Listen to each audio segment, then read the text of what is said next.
Ang nangyari sa Pasig City Hall, lumundo yung harapan niya ng mga ilang borgada, no? Yun ang ginawang dahilan ngayon ni Vico Soto para ideklara na ang City Hall ng Pasig ay i-demolish. Ha? Pero nalaman ko sa engineering circle na hindi pala nirekomenda ng consultant na i-demolish. Ang tawag doon retrofitting. Pero malit ang kikitain mo, malit ang manakaw mo kung retrofitting. Kailangan lakihan mo. It's time ni Vico Soto para kumita sila.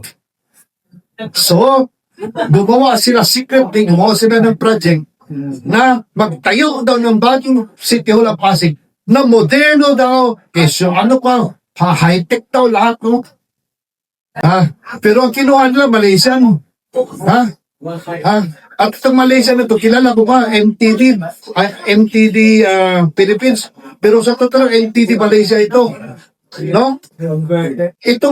Itong kumpanya ito na dito sa Pilipinas ito, ha? Ha? Taga-finance lang ito ng mga corrupt na project.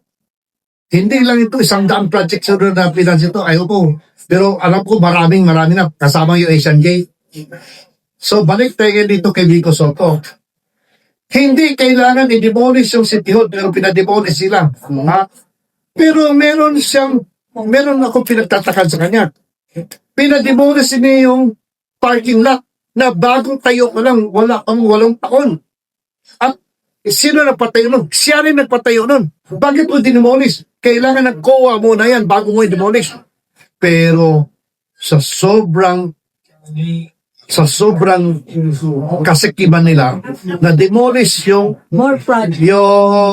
Sayang. parking lot, no?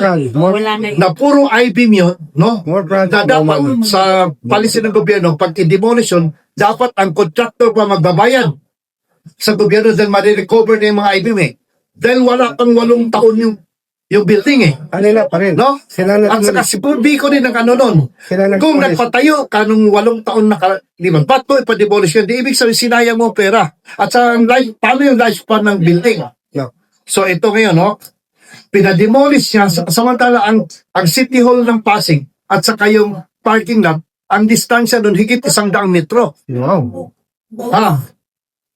Nagulat ako nung humabol ako, wala na, di ba na lahat? Sobrang bilis. Kung sabihin niyo lahat ng project ng gobyerno ay delay, nagkamali kayo. Dito sa demolition ng parking lot, no? Hindi pa tumilaap ang tapos na ang demolition.